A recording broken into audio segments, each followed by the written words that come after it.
आशीर्वाद कहिए, क्या कहना चाहते हैं बाबू? गुरुजी एक प्रश्न था, वो जानना चाह रहे हैं आपसे। बोलिए। कहा गया है कुछ लोग ऐसे कहते हैं जो जाति वर्ण है,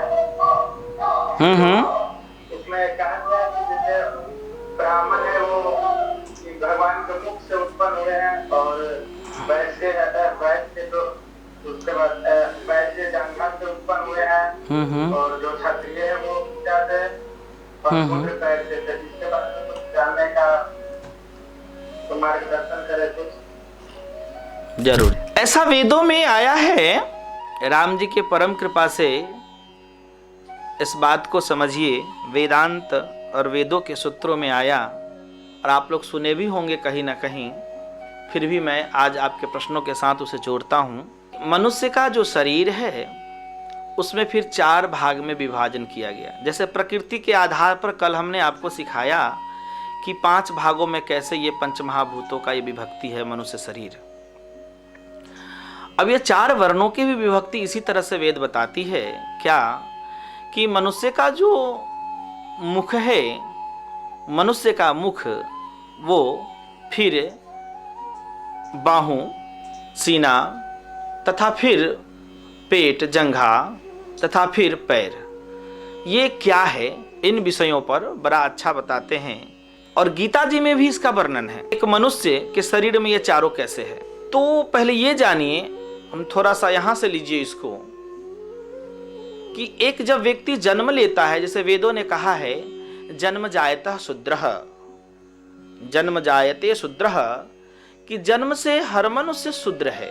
जन्म से यानी शूद्र का तात्पर्य होता है कि जिन्हें अभी किसी भी प्रकार के बोध नहीं है, ज्ञान नहीं है, उन्हें शूद्र कहते हैं। ये वास्तविकता है। तो जन्म से हर इंसान शूद्र है। जब मनुष्य जन्म लेता है तो कोई उसको ज्ञान थोड़ी होता है, संस्कारेण द्विज उच्यते। जब उसे संस्कार और शिक्षा दी जाती है तभी व्यक्ति उच्च या पदवान या गरिमावान, प्रतिष्ठावान या कुछ भी धीरे धीरे चलकर बनता है। लेकिन जन्म से सब अज्ञानी है, ठीक है। तो जन्म से सब शूद्र है। जब व्यक्ति मानवता में एडमिशन करवाता है, यानी गुरुकुल में एडमिशन करवाता है, गुरु से कुछ शिक्षा प्राप्त करता है, तो धीरे धीरे धीरे धीरे धीरे धीरे वह क्या बन जाता है, शूद्र से वह वैश्य बन जाता है। अब गुरुकुल में जाता है तो भौतिक ज्ञान और आध्यात्मिक ज्ञान दोनों प्राप्त करता है। आजकल का जो स्कूल है उसमें भौतिकता ज्यादा है और आध्यात्मिकता न के बराबर है। लेकिन पहले के जो गुरु होते थे, संत होते थे, जो गुरुकुल चलाते थे, दोनों चीज उसमें रखते थे। एक और अध्यात्म की गहराई तो दूसरी ओर भौतिक ज्ञान, खूब ज्ञान देते थे कि लोक और परलोक दोनों का सही ज्ञान जीव में हो जाए। अब ऐसी बात है नहीं। खैर कोई बात नहीं, उसके लिए हमारे जैसे संत लोग बैठे हुए हैं, जो लोग इच्छुक हैं उनसे वो मिलते हैं, बात करते हैं बताने के लिए। तो व्यक्ति जब ज्ञान प्राप्त करने लगता है, चाहे आध्यात्मिक ज्ञान, अब दोनों प्राप्त करना है, अध्यात्म से और तथा भौतिकता दोनों को समझते हुए आगे जब साधना करता है, शिक्षा ग्रहण करता है, ध्यान मेडिटेशन करता है, धीरे धीरे जीव जब पहुंचता है तो वो क्या होता है, यानी अब अर्जन कर रहा है। क्या कर रहा है वो? अर्जन कर रहा है। ज्ञान, ध्यान तथा संस्कार, एक पर एक चीज जब अर्जन कर रहा है, जब व्यक्ति जब अर्जन करता है तो वो क्या बन जाता है? वैश्य। वैश्य का काम ही है अर्जन करना। तो आप ही शूद्र थे, जन्म लिया आपने, आप शूद्र थे, और अब आप धीरे धीरे वैश्य हो गए। क्या हो गए? यानी कि ज्ञानार्जन कर रहे हैं। ज्ञान भी बहुत बड़ा धन है, इसलिए अविद्यस्य कुतः धनम। जिसके पास विद्वता नहीं है, सांसारिक धन भी होना बड़ा मुश्किल है, आया हुआ भी धन चला जाएगा। तो इसलिए आलस्यस्य कुतः विद्या, अविद्यस्य कुतः धनम, अधनस्य कुतः मित्रम, अमित्रस्य कुतः सुखम। अब जो हम अर्जन कर रहे हैं, वैश्य हम हो गए। पहले शूद्र थे, अब हम ही वैश्य हो गए। अब अर्जन करने के बाद केवल अर्जन करना महानता नहीं है, अब गुरु से उसकी रक्षण सीखना है कि जो हमने अर्जन किया है, ऐसा नहीं हम पढ़ रहे हैं, ज्ञान सुन रहे हैं, ऐसे होकर सुने और इस होकर निकल जाए, याद किए और भूल गए।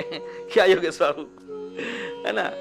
तो याद किए और भूल जाए तो ऐसा ठीक नहीं है।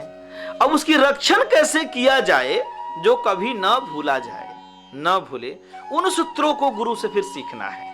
जो आपने धन अर्जन किया है वो पूरा व्यय न हो जाए, वो हिसाब से व्यय हो, ऐसे व्यय हो कि हम सांसारिक सुख भी प्राप्त करें, आध्यात्मिक सुख भी प्राप्त करें, और वो मेरा धन, आध्यात्मिक धन या बाह्य धन, ये खत्म भी नहीं हो, ये भी दिनों दिन बढ़ते रहे। इस बिजनेस सिस्टम को समझ जाए कि जीवन भी सुख में और धन बढ़ भी रहा है, वर्तमान भी ठीक, भविष्य भी ठीक, सब कुछ ठीक चले।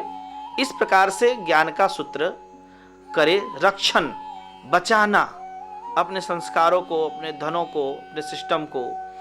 अब ये जो गुण, बचाने का गुण जो हम में आता है ना, वो क्या आ जाता है, यानी रक्षा करने का गुण, तो ये क्षत्रियवत हम हो जाते हैं। तो एक ही साधक, एक ही प्राणी, अब वह शूद्र भी था, वैश्य भी हो गया, और अब क्षत्रिय भी हो गया। क्या हो गया? क्षत्रिय भी हो गया। और एक ही साधक अब ब्राह्मण बनने वाला है। यानी कि अब हम जो सीखें, है ना, रक्षण किए और इतने ढंग से किए, अब हम क्या हो गए? ज्ञान के धन के धनवान हो गए। ज्ञान के और धन के जब धनवान हो गए, तो ये सूत्र अब दूसरे को जो हम बताना शुरू किए कि हम कैसे ज्ञानवान बने, उस सूत्रों को सुनिए। हम कैसे धनवान बने, उस सूत्रों को सुनिए।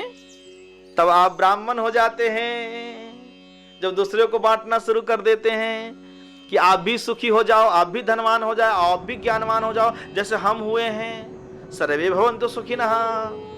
इन सूत्रों पर जब हम ठीक से चलने लगते हैं, तो उदार चरिता नाम जब हम हो जाते हैं, वसुधैव कुटुंबकम जब हम स्वीकार अंदर कर लेते हैं, तब हम ब्राह्मण हो जाते हैं। ठीक है? इसी बात को भगवान श्री कृष्ण ने बड़ा सुंदर शब्दों में कहा है कि चातुर्य वर्णम मया सृष्टम।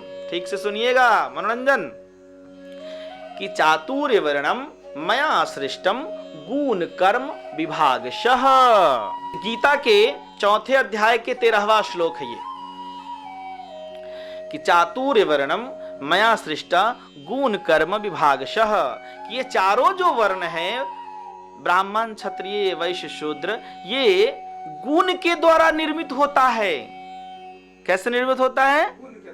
गुण और कर्म के आधार पर, न कि जन्म के आधार पर। जन्म जायते शूद्र, जन्म से तो सभी शूद्र है, इसलिए जन्म के आधार पर नहीं। क्या कहते हैं? गुण कर्म विभागशः। गुण और कर्म के आधार पर मया, यानी कहते हैं चातुर्य वर्णम, यानी 4 वर्ण। चातुर्य वर्णम यानी 4 वर्ण, समझ गए? रचा गया। कैसे? तो गुण कर्म के आधार पर, गुण कर्म विभागशः। गुण स्वभाव, कर्म और कार्य को देखते हुए इस तरह से विभाजन। तो आप क्या हैं?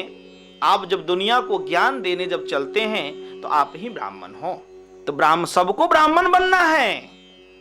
और एक और चीज आता है वर्णन, जो पुरुष सूक्त के 11वां श्लोक में वर्णन है। जो पुरुष सूक्त में उसे फेंटा गया है, लाया गया है, सहस्त्र शीर्षा करके जो श्लोक है, उसके 11वां लाइन में आता है, बड़ा सुंदर। वो भी आपको हम बताते हैं, बहुत सुंदर है। वो ऋग्वेद का श्लोक है, याद कर लीजिए, लिख लीजिए। ऋग्वेद का श्लोक है और 10वां मंडल तथा 90 सूक्त और 12वां श्लोक, उसमें और सुंदर वर्णन है। क्या वर्णन है? कि ब्राह्मणो अस्य मुखमाशीद बाहु राजन्य कृतः। ब्राह्मणो अस्य मुखमाशीद बाहु राजन्य कृतः। गौर से समझेंगे, और अद्भुत। जो विश्व रूप परमात्मा का जो वेदों में वर्णन है, जो पुरुष सूक्त में विश्व रूप परमात्मा का जो वर्णन है, जो कल हमने थोड़ा सा वर्णन किया था, मनुष्य शरीर को 5 भागों में विभाजित करके बताया था, थोड़ा उससे आप सीख सकते हैं। क्या सीख सकते हैं? कि विश्व रूप परमात्मा, एक तो अंतः परमात्मा, बड़ा सुंदर है कि जैसा ब्रह्मांड बाहर है तथा वैसा ही ब्रह्मांड वैसा ही पिंड में भी है, मनुष्य शरीर में भी है, कि जथा ब्रह्मांडे तथा पिंडे। पिंड माने शरीर, तो जैसा इस ब्रह्मांड की रचना है वैसा ही रचना इस पिंड का, इस शरीर का भी है। तो ये पृथ्वी के नीचे का जो है स्तर वो भगवान का चरण है। हाँ, इस पर हमें थोड़ा सा समझ और चीज समझाना है। क्या ये समझाना है कि आप लोग ये सुन रखे हैं कि ये पृथ्वी शेष नाग पर टिका हुआ है ना? ऐसा नहीं है बाबू। शास्त्रों ने, वेदों ने कहा है शेष। शेष का तात्पर्य वहां ये है कि जो नीचे का चीज, किसी भी हिसाब, गणित, मैथमेटिक्स का नीचे का चीज जो बच जाता है उसे हम लोग शेष कहते हैं। क्या कहते हैं? शेष भाग, है ना? शेष नाग नहीं, शेष भाग, ठीक है? तो शेष, और तो वो जो पृथ्वी का जो नीचे का चीज है वो शेष है, शेष। इसीलिए उसे शेष नाम दिया गया, न कि शेष नाग पर है। इसलिए कि ये तो अंतरिक्ष में ये पृथ्वी लोक लटका हुआ है ना, ये सब जानते हैं। तो अपने ध्रुवीय सिस्टम के कारण कैसे चलती है, कैसे सूर्य की परिक्रमा करती है, कैसे क्या, ये तो खूब आप लोग पढ़े होंगे, आप लोग विद्यार्थी हैं। तो इसलिए अब हमें ये जानना है कि नीचे का जो भाग है वो विश्व रूप परमात्मा का चरण है। क्या है? चरण है, विश्व रूप परमात्मा का चरण है। और जो ये पृथ्वी है ये परमात्मा का जांघ है। कैसे? आप जब दुर्गा सप्तशती पढ़ेंगे तो आपको मिलेगा कि मधु कैटभ का वध, यानी मधु कैटभ ने वरदान में मांगा था, कहा था, प्रभु से वचन लिया था कि हमें आप ऐसे जगह मारिए जहां पृथ्वी हो। तो पृथ्वी तो दुनिया में कहीं नहीं थी, तो पृथ्वी के जगह पर जांग पर रख करके मधु कैटभ का वध उन्होंने किया था। ठीक है? तो ये जो पृथ्वी ही जांग है विश्व रूप परमात्मा का। विश्व रूप परमात्मा यानी पूरी प्रकृति ही परमात्मा का स्वरूप अगर मानते हैं तो, ठीक है? और फिर इसी अनुसार जो बीच का जो भाग है ये पेट है। हम सब लोग उनके मध्य भाग पेट में हैं, तो ये पेट है। और फिर जो सूर्य है वो अग्नि स्वरूप है, जो पेट और सीने तक का पूरा वो डायफ्राम तक काम करता है। और फिर जो हार्ट में, सीने में जो काम करता है वो उनकी ऑक्सीजन यानी प्राण है ना, वो वायुमंडल में जो ऑक्सीजन है वो। फिर उसकी विश्व रूप परमात्मा का ये सब अंग है। ऑक्सीजन प्रभु की हार्ट है ना। और फिर अब लास्ट में जो अंतरिक्ष बच जाता है वो भगवान का मुख है, ये विश्व रूप परमात्मा का। अब आ जाइए, वही विश्व रूप परमात्मा का पुरुष सूक्त में वर्णन है 16 श्लोकों में। और उस 16 श्लोकों में 11वां श्लोक में इस तरह की बातें आती है, बड़ा सुंदर। जो आपने कहा, आपका उत्तर इसमें खास रूप से छुपा हुआ है। क्या? कि ब्राह्मणों अस्य मुखमासीदा, उस विश्वरूप परमात्मा के, ऐसा नहीं कि मुख से ब्राह्मण निकला है। मुखमासीदा, ब्राह्मणों अस्य मुखमासीदा यानी ब्राह्मण मुख है। उस विश्व रूप परमात्मा के जितने लोग संसार के कल्याण के चिंतन में लगे हुए हैं, प्रकृति के संरक्षण में लगे हुए हैं और ज्ञान ध्यान के साथ पर्यावरण की रक्षण में लगे हुए हैं, इस प्रकार से जितने लोग संसार को ज्ञान देने में लगे हुए हैं, सही, सटीक और एकदम यानी कि तार्किक तथा प्रैक्टिकली और थ्योरी भी सब बढ़िया से जो दे करके समाज के विकास में लगे हुए हैं, वो सब ब्राह्मण हैं। वो किसी भी क्षेत्र के विद्वान हो सकते हैं। जब किसी भी क्षेत्र के जो विद्वान हैं वो ही ब्राह्मण हैं। जैसे ब्रह्म जानाति ब्राह्मण, यानी ब्रह्म के तत्वों को जानने वाला ही ब्राह्मण है। न कि जाति से पहले ही हमने आपको बताया कि गुण कर्म विभाग सह, जाति नहीं, गुण कर्म विभाग सह, कि चातुर्य वर्णम मया सृष्ट गुण कर्म विभाग सह। तो जितने संसार में विद्वान लोग हैं, संसार को विद्या देने की, उसमें भी अगर आध्यात्मिक हो जाए तो और उत्तम, तो वो सब ब्राह्मण हैं। जो भी हमारे इस प्रकृति की, इस भारत भूखंड की जो रक्षा करने में लगा हुआ है, भारत की भूमि की रक्षा करने में लगा हुआ है, एनकेन प्रकारेण, वो सब क्षत्रिय हैं। कहते हैं बाहुराजन्य कृतः, यानी वो सब बाह हैं, वो सब क्षत्रिय हैं। राजन्य यानी क्षत्रिय, ठीक है। तो ब्राह्मण समझ लिए, क्षत्रिय समझ लिए। हाँ, लोग अपने स्वार्थ में अपने अनुसार इसका जो है सो विश्लेषण कर लेते हैं कि ब्राह्मण मुख से निकला है, क्षत्रिय बाह से निकला है। अरे बाह से कैसे निकलेगा प्रभु जी, मुख से कैसे निकलेगा प्रभु जी? जरा सोचिए तो, हर व्यक्ति मां के ही गर्भ से आता है, चाहे कोई भी संसार के जीव हो। वो सारे जीव, चाहे मनुष्य तो मनुष्य है, अगर कोई पशु पक्षी भी है, वो भी माता के अपने गर्भ से ही आता है, ठीक है। तो कैसे मुख से आएगा, जरा समझिए तो, ये थोड़ा दिमाग तो लगाइए। तो लोग अपने स्वार्थ में अपने अनुसार इसका अर्थ लगा लेते हैं, बस केवल अपनी बात को ऊपर करने के लिए, अपनी विद्वता को। वो ठीक नहीं है। सत्य से परिचय लोगों को करना चाहिए, यथार्थ से परिचय करना चाहिए। आज के डेट में हमारे सेना में जितने लोग हैं, क्या सब केवल एक ही जात के हैं कि सब जात के लोग हैं? हर जात के लोग हैं। और वहां बस एक ही जात है। सब जितने सेना के रक्षण में लगे हुए, जितने भारत के रक्षण में लगे हुए सेना, सब क्षत्रिय हैं। सब, चाहे यहां किसी भी जाति वर्ण अपना मानता हो अपने देश के अंदर, लेकिन वहां वो सारे लोग क्षत्रिय हैं जितने लोग सेना में हैं, ठीक है। जिस भी विभाग में है, माने सेना के जिस भी डिपार्टमेंट में है, सेना में कई पार्ट सब है अलग अलग। तो इस तरह से क्षत्रिय और वैश्य, वैश्य क्या तात्पर्य है कि जो उरु लिखते हैं वेदों में, क्या लिखते हैं? उरु तदस्य एदवैश्यः, कि उरु यानी जंघा आदि से, जंघा और पेट आदि, उरु माने जंघा होता है, जंघा से जो है सो ये वैश्य उत्पन्न है। क्या है? यानी ये भाव वहां उत्पन्न नहीं है। समझे हमारी बात को, कि जितने लोग संसार को क्रय विक्रय से, अन्न आदि से, बिजनेस से चलाने में समर्थ हैं, वो सब वैश्य हैं। वो सब वैश्य हैं। चाहे किसी भी वो अपने आप को वो कोई जात मानते हों, उससे कोई मतलब नहीं है। लेकिन वेदों के सूत्रों से, गीता के सूत्रों से, जो भी संसार को चलाने में, अन्न आदि भोजन देने में, खेती करने में, इस सब में ये है, वो सब क्या है?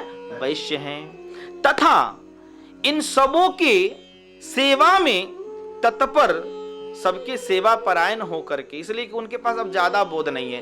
कृषि का जो गणित है, कृषि का जो विज्ञान है, उनके पास नहीं है। बिजनेस का जो विज्ञान है, नहीं है। रक्षण का जो अस्त्र शस्त्र वाला जो विज्ञान है, वो उनके पास नहीं है। ज्ञान देने का जो विज्ञान है, जो कला है, वो उनमें अगर नहीं है, ये तीनों नहीं है, तो कम से कम सेवा की कला अगर वो सीख ले, समझ ले, तो वो भी बहुत बड़ी कला है। तो अगर सेवा भाव सारे भाइयों के, सभी बंधुओं के साथ मिल करके एक दूसरे का सेवा करे, तो वो अभी शुद्रवत है। और एक जगह हमने यह भी पढ़ा, बहुत पहले पढ़ा था, आज से कम से कम 30 वर्ष पूर्व, बच्चे में वो एक बुक हमें हाथ लग गई थी, हमने पढ़ा था कि वो बुक का नाम तो मुझे याद नहीं, बस ऊपर का चैप्टर उसका जो था वो हटा हुआ था, हेडलाइंस। और पढ़ने के सब दिन हम प्रेमी रहें। एक संजोग से बचपना अवस्था में, संजोग से पान के दुकान पर मिल गया था मुझे वो बुक बचपना में। वो उस समय हमारी अवस्था रही होगी, मोटा मोटी 10 वर्ष की आयु रही होगी। अब उस समय जो मुझे बुक मिला था, उसमें हमने पढ़ा था क्या, कि एक शूद्र भी, वो गीता प्रेस की बुक थी, प्रेस मुझे याद है कहीं कहीं उसमें गीता प्रेस लिखा था, तो कि एक शूद्र भी ब्राह्मण हो सकता है, और एक ब्राह्मण के घर में जन्मा हुआ प्राणी भी अज्ञान के कारण, मोह के कारण, पाप के कारण, है ना, वो उससे भी नीचे आ सकता है। यहां तक ही नहीं, शूद्र से भी नीचे उतर सकता है। यानी वो अगर वो मांस, मछली, मदिरा का पान करता है और सारे अवगुण अगर उसमें हो, तो वो उससे भी नीचे, वो मनुष्य होते हुए भी वह राक्षस कहला सकता है, असुर कहला सकता है। ये सारी बातें बड़ा विस्तार से लिखा गया था। यानी कि कोई भी व्यक्ति कुछ हो सकता है। किस आधार पर हो सकता है? तो गुण कर्म विभाग सह, आप अपने में जैसा गुण अर्जन करते हैं वैसा ही होंगे। अब कोई मान लिया जाए किसी का भी बेटा हो, अगर वह PhD कर ले, ठीक है, तो क्या वो प्रोफेसर नहीं बनेगा? बन जाएगा ना। वो तो क्या, अब इसके लिए कोई जाति चाहिए क्या प्रोफेसर बनने के लिए? तो बस बात को अब इतनी सरलता से हमने समझाने का प्रयास किया। ब्राह्मण अस्य मुखमाशीद बाहु राजन्य कृतः उरु तदस्य एदवश्य पदभ्याम गौंग शूद्रो अजायत। कि गुरु जी अगर कोई शूद्र अगर अच्छी तरह से वैदिक ज्ञान को अर्जित कर लेगा तो वो आदि शंकराचार्य की उपाधि को प्राप्त कर सकता है। एकदम कर एकदम हो सकता है। आपने जो लिखा कि अगर कोई भी व्यक्ति जो अज्ञानी है, शूद्र यानी कोई जाति नहीं, अज्ञानी है, तो अगर वह वैदिक ज्ञान को प्राप्त करके अगर वह चाहें आद्य गुरु शंकराचार्य की तरह बनना, क्यों नहीं हो सकता है? एकदम हो सकता है। जब राम के बारे में ऐसा कहा गया है बाबू, क्या कहा गया है राम के बारे में? वाल्मीकि जी कहते हैं, हे राम जानत तुम्हें हो जाई, कि हे राम जो प्राणी आपको जान लेता है वो राम के ही स्वरूप राम ही बन जाता है, तो फिर आप आद्य गुरु शंकराचार्य क्यों नहीं हो सकते हैं? ठीक है। अब देखिए, जब हमारे भारत के उस समय अपना वो सिस्टम बना था आद्य गुरु शंकराचार्य आदि की, अब इस समय हमारे भारत के सिस्टम में जो आप बड़े से बड़े विद्वान आईएएस आदि बनना है, तो वो भी तो एक बहुत बड़ा विद्वान हुआ, तो आप आईएएस बन सकते हैं ना, हैं? तो इस प्रकार से जो भी सिस्टम में, भारत के सिस्टम में जो आता है ना, उसमें आप बन सकते हैं, और बन सकते, एकदम बन सकते हैं, कोई दुमत राय नहीं है। संतों की भी परंपरा में आप शंकराचार्य की तरह जगत गुरु बन सकते हैं, जगत गुरु आपकी पद हो सकती है। लेकिन हमारा एक अपना मानना है, ये जो जितने बड़े बड़े पद हैं, मांडलेश्वर की, जगत गुरु की, शंकराचार्य की, ये सब संतों के लिए, अब सांसारिक लोगों के लिए चलो ठीक है, सांसारिक लोगों के लिए ये पद अच्छा है, पर संत के लिए ये पद अच्छा नहीं है। इसलिए नहीं है कि हमारे परम पूज्य संत तुलसीदास जी महाराज बड़ा सुंदर शब्दों में लिखते हैं उत्तरकांड में, कि ईश्वर की अगर हमें प्राप्ति करना है विद्वता के आधार पर और समर्पण के आधार पर, तो दास भाव बहुत अच्छा है। नहीं तो तुलसीदास जी अपने टाइटल में जगत गुरु लगवाने का उपाय नहीं लगा सकते थे, शंकराचार्य लगाने का उपाय नहीं लगा सकते थे, मांडलेश्वर लगाने का उपाय नहीं लगा सकते थे। आज भारत के जितने भी मांडलेश्वर जगत गुरु लोग हैं, चाहे वो किसी भी बड़े प्रतिष्ठा पर हों, वो सब बाबा तुलसी की रामायण पढ़ के लोगों को ज्ञान बांटते हैं।